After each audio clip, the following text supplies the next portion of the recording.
इसकी जानकारी मीडिया को भी होनी चाहिए, उत्तर प्रदेश जनता को भी। तो ये गुब्बारा जैसे बनता है और गुब्बारा फूट जाता रहा, ताली बजाते रहते, इस तरह उत्तर प्रदेश के साथ हुआ।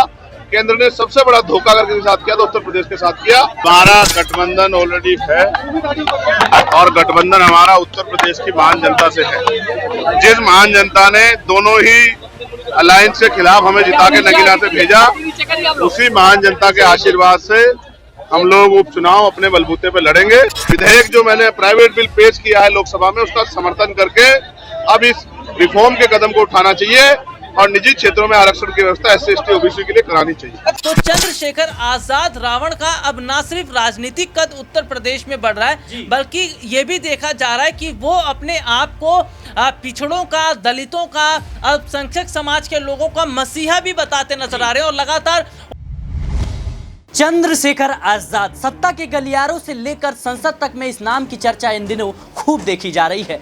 एक तरीके से देखा जाए तो चंद्रशेखर आजाद के एक ऐलान ने सभी पार्टियों की धड़कनें तेज कर दी हैं। चाहे लखनऊ से पटना हो, पटना से दिल्ली हो, तमाम पार्टियों की धड़कनें अब तेज होती हुई नजर आ रही है। दरअसल चंद्रशेखर आजाद की आजाद समाज पार्टी ने आगामी विधानसभा चुनाव को लेकर के बड़ा ऐलान किया है। उन्होंने कहा है कि झारखंड, दिल्ली, पंजाब, हरियाणा, महाराष्ट्र, बिहार, तमाम राज्यों में जहां पर भी जो चुनाव है होने हैं, वहां पर आजाद समाज पार्टी सभी सीटों पर अकेले चुनाव लड़ती हुई नजर आएगी। और ऐसे में सभी दलों की धड़कनें तेज हैं, क्योंकि जिस तरीके से दलितों, अल्पसंख्यकों और पिछड़ों के जरिए जो पार्टियां हैं राजनीति करती हैं, कहीं ना कहीं उस वोट बैंक में सेंधमारी करने का काम अब चंद्रशेखर आजाद कर रहे हैं। उत्तर प्रदेश की 10 विधानसभा सीटों पर अब उपचुनाव है और चंद्रशेखर आजाद की आजाद समाज पार्टी 10 सीटों पर अपने प्रत्याशी उतारेगी। लेकिन देखा जाए तो चंद्रशेखर आजाद जिस तरीके से दलितों, अल्पसंख्यकों पर हो रहे अत्याचार और तमाम तरह की जो खबरें निकलकर सामने आ रहे थे, उनके खिलाफ कहीं ना कहीं आवाज उठाते हुए नजर आ रहे हैं। लेकिन चंद्रशेखर आजाद के इस ऐलान का देश के राजनीतिक भविष्य पर क्या असर देखने को मिलेगा, इन्हीं मुद्दों पर बातचीत करेंगे हम। हमारे साथ राहुल जी मौजूद हैं। राहुल जी ने बारीकी से उत्तर प्रदेश की तमाम राजनीतिक हलचलों पर निगाहें बनाई हुई हैं। राहुल जी, मेरा पहला सवाल, जिस तरीके से उत्तर प्रदेश में होने वाले उपचुनाव, जो 10 सीटों पर उपचुनाव है, उसको लेकर चंद्रशेखर आजाद ने खुले तौर पर कहा है कि हमारी पार्टी सभी सीटों पर चुनाव लड़ेगी। क्या लगता है आपको, पीडीए में सेंधमारी और मायावती का घटता जनाधार, क्या अब कहीं ना कहीं मुश्किलें बढ़ती हुई नजर आ रही है? जी बहुत बहुत शुक्रिया। और देखिए, उत्तर प्रदेश का अगर हम जिक्र कर रहे हैं तो उत्तर प्रदेश में लगातार एक और जहां बीजेपी के अंदर सियासी हलचलें मची हुई हैं, तो वहीं दूसरी तरफ हम देख रहे हैं कि माता प्रसाद को लेकर जो बड़ा कदम उठा दिया अखिलेश यादव ने, उसके बाद तो ये देखा जा रहा है कि क्या वाकई समाजवादी पार्टी हर वर्ग को साधने की कोशिश कर रही है। क्योंकि ये कहा जा रहा था कि अभी तक केवल यादवों पर फोकस जो है वो समाजवादी पार्टी करती है, लेकिन कहीं ना कहीं माता प्रसाद जो कि एक ब्राह्मण चेहरा, उन पर कार्ड खेलकर पूरी उत्तर प्रदेश की राजनीति को ही अलग कर दी। और रही बात चंद्रशेखर आजाद रावण की, तो चंद्रशेखर आजाद रावण की 2 तस्वीरों को हम यहाँ पर जरूर बताएंगे, जिनमें एक और जहां वो दलितों के साथ जो अत्याचार हो रहे थे कि संसद के बाहर वो प्रतियां हाथ में लेकर खड़े भी थे, जिसमें वो दलितों का जिक्र कर रहे थे, मुसलमानों का जिक्र कर रहे थे, और वो ये कह रहे थे कि आखिरकार कब तक पिछड़े वर्ग के जो लोग हैं उनके साथ ऐसा होता रहेगा।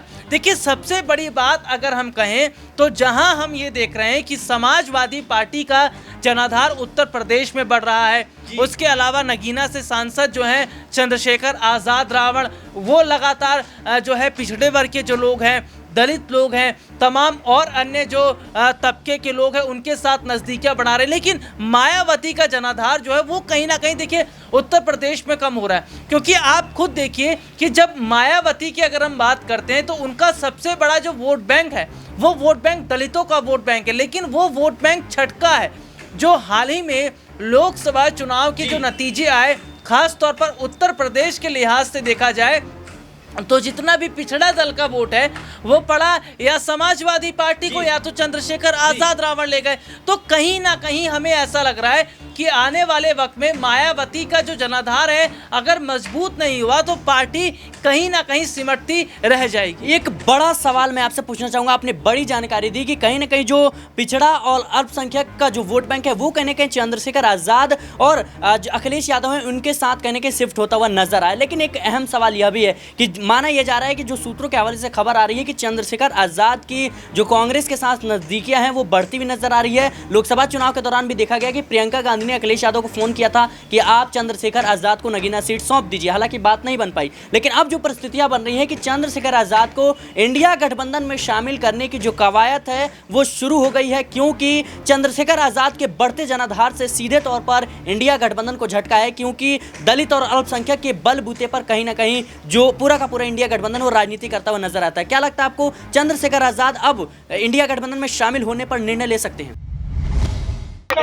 हमारा गठबंधन ऑलरेडी है और गठबंधन हमारा उत्तर प्रदेश की महान जनता से है। जिस महान जनता ने दोनों ही अलायंस के खिलाफ हमें जिता के नगीना से भेजा, उसी महान जनता के आशीर्वाद से हम लोग उपचुनाव अपने बलबूते पर लड़ेंगे और हमारा विश्वास है कि हम उपचुनाव बड़ी मजबूती से जीतेंगे। क्या साइकिल कांग्रेस या किसी से आपका अभी तक कोई बातचीत पर, क्योंकि चर्चा ये हो रही है कि 3 सीट कांग्रेस को जा रही है और बाकी ये ले रहे हैं। कल पल्लवी पटेल को भी कहीं कि अखिलेश ने कहा है कि वो अभी पीडीए का हिस्सा है, तो अच्छी बात है। हम क्या कह सकते हैं, हम तो उत्तर प्रदेश की जनता को लेकर परेशान है कि उत्तर प्रदेश के नौजवान बेरोजगारी से परेशान है, भर्तियों में पेपर लीक हो रहे हैं, जो भर्ती आगे बढ़ती है उसमें आरक्षण घोटाले हो जाते हैं 69 शिक्षक भर्ती की तरह, महिलाओं पर जुल्म ज्यादती हो रही है, किसान को एमएसपी गारंटी नहीं मिल रही, बाढ़ का से प्रभावित हो गया क्षेत्र और सरकार आपस में उलझी हुई है। जनता की तरफ उत्तर प्रदेश सरकार नहीं देख रही है, तो उत्तर प्रदेश की जनता भी सरकार को सबक सिखाने का काम उपचुनाव में करेगी।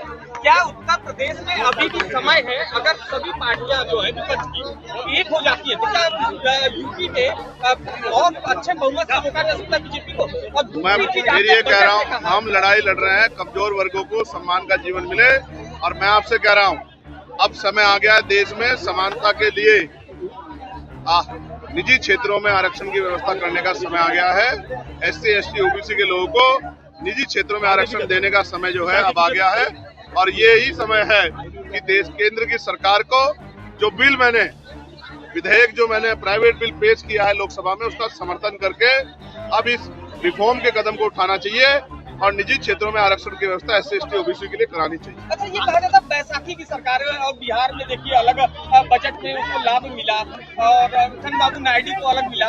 आपने सदन में बोला भी था, आप बाहर भी एक बैनर लेके आए थे पोस्टर लेकर के, तो क्या लगता है क्या ये सरकार अभी स्केल पे है या कहीं अंदर गड़बड़ चल रहा है, कुछ बड़ा विषय? देखिए, लगातार ये सरकार के दो जो टांगे हैं वो एक नीतीश जी के हाथ में, एक नायडू जी के हाथ में। जिस दिन वो लोग कोई भी कदम उठाएंगे उस दिन सरकार स्थिर हो जाएगी।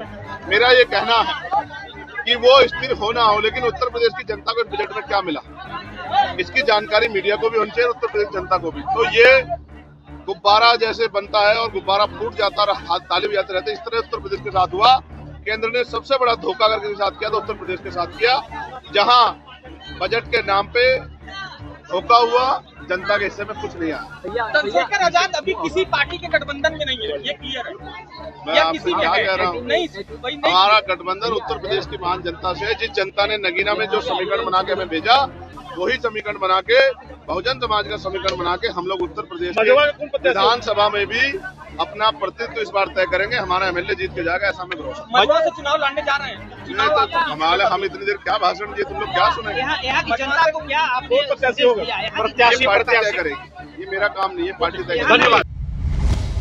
देखिए, एक सबसे बड़ी बात अगर हम कहें तो जो इंडी गठबंधन है वो बहुत बड़े हद तक उतना कामयाब हो गया जितना कामयाब ना होने की बात कही जा रही थी। ये वही इंडी गठबंधन है जिसने हाल ही में लोकसभा चुनाव में जो प्रदर्शन किया और हम सभी ने देखा। और देखिए, हाल ही में लोकसभा चुनाव के बाद आप देखें कई जगहों पर उपचुनाव होते हैं, 13 सीटों पर उपचुनाव हुए और उनमें से 10 सीटों पर इंडी गठबंधन ही जीता है। और सबसे बड़ी बात अगर हम देखें तो चंद्रशेखर आजाद रावण का अब ना सिर्फ राजनीतिक कद उत्तर प्रदेश में बढ़ रहा है, बल्कि यह भी देखा जा रहा है कि वो अपने आप को पिछड़ों का, दलितों का, अल्पसंख्यक समाज के लोगों का मसीहा भी बताते नजर आ रहे हैं और लगातार उनके मुद्दों को उठा रहे हैं। और यहाँ पर हम ये भी बात देख रहे हैं कि जिस तरीके से उत्तर प्रदेश में जिन दो लड़कों का जिक्र हम बहुत पहले से कर रहे थे, जब ये दोनों लड़के साथ में आए थे, ये पहले भी आए थे लेकिन फ्लॉप साबित हो गए थे, लेकिन कहीं ना कहीं इन इन दोनों लड़कों ने उत्तर प्रदेश में जो कमाल करके दिखाया, जो तहलका मचा दिया, उसके बाद की जो तस्वीरें हैं वो ये साफ तौर पर बता रही हैं कि समाजवादी पार्टी और कांग्रेस पार्टी ने इन दोनों लड़कों का, अखिलेश और राहुल का ही हम जिक्र कर रहे हैं, तो जिस तरीके से समाजवादी पार्टी और कांग्रेस पार्टी ने उत्तर प्रदेश में जो काम किया और जिस तरीके से जनता को अपने साथ जोड़ा, वो कहीं ना कहीं देखिए एक बहुत बड़ा ऐतिहासिक और आने वाले वक्त में ये कहा भी जा रहा है कि देखिए यही बड़ी वजह रही कि सबने फैसला किया कि राहुल गांधी को जो है संसद में नेता विपक्ष एक बड़ी जिम्मेदारी दी जाए। प्रधानमंत्री नरेंद्र मोदी के सामने वो बैठते हैं, तो देखिए कहीं ना कहीं हम ये देख रहे हैं कि आज उत्तर प्रदेश में ही नहीं, पूरे अगर देश की बात करें तो जिस तरीके से विपक्ष मजबूत हो रहा है और विपक्षी पार्टियों को बड़ा फायदा मिल रहा है, तो ये बीजेपी के लिए एक बड़ी चुनौती है। लेकिन चंद्रशेखर आजाद ने जिस तरीके से यह ऐलान किया है कि उत्तर प्रदेश में होने वाले जो विधानसभा चुनाव के कह सकते हैं उपचुनाव है, जो उसमें कहीं ना कहीं 10 सीटों पर उनकी पार्टी चुनाव लड़ेगी। क्या लगता है आपको कि अखिलेश यादव का जो जनाधार मजबूत हुआ है उसमें सेंधमारी करने में कामयाब हो पाएंगे, और बीएसपी के लिए कितनी बड़ी चुनौती है? देखिए उत्तर प्रदेश में जिन 10 सीटों पर उपचुनाव होने वाले हैं उनमें बहुत बड़ी और अहम सीट फूलपुर की सीट मानी जाती है। इसके अलावा गाजियाबाद सदर है, कटहरी है, और तो ये तमाम ऐसी सीटें हैं जहां पर उपचुनाव होने वाले हैं। और हाल ही में हम जिस तरीके से देख रहे हैं कि बीजेपी के अंदर लगातार सीएम कुर्सी को लेकर लड़ाइयां चल रही हैं। उत्तर प्रदेश के मुख्यमंत्री योगी आदित्यनाथ ने प्रधानमंत्री नरेंद्र मोदी से मुलाकात तो की, लेकिन एक तस्वीर बहुत ज़्यादा अगर हम कहें तो चर्चाओं में बनी है। तमाम टेलीविज़नों में, तमाम समाचार पत्रों में, हर जगह अगर हम देखें वो वीडियो दिखाया जा रहा है। और सिराज भाई हमारे साथ मौजूद है, उन्होंने खुद उस खबर को कवर किया है जिसमें बाकायदा दिखाया भी गया है कि योगी आदित्यनाथ हैं और बीजेपी के कई बड़े नेता हैं, और जब प्रधानमंत्री नरेंद्र मोदी, अमित शाह, राजनाथ सिंह की एंट्री होती है तो हम ये देखते हैं कि सभी नेता प्रधानमंत्री नरेंद्र मोदी, अमित शाह का हाथ जोड़कर अभिवादन करते हैं, लेकिन योगी आदित्यनाथ के हाथ नीचे थे। तो यहाँ पर हम देख रहे हैं कि भले ही मुलाकात प्रधानमंत्री नरेंद्र मोदी से हुई हो, लेकिन ये देखा जा रहा है कि कहीं ना कहीं जो कोर कसर है वो अंदर से ज़रूर दिखती नजर आ रही है, क्योंकि केशव प्रसाद मौर्य को मुख्यमंत्री बनाए जाने की बात कही जा रही थी। और सबसे बड़ी बात और अहम बात यह है कि एक नया टास्क भी दिया गया है प्रधानमंत्री नरेंद्र मोदी की तरफ से प्रदेश के मुख्यमंत्री योगी आदित्यनाथ को।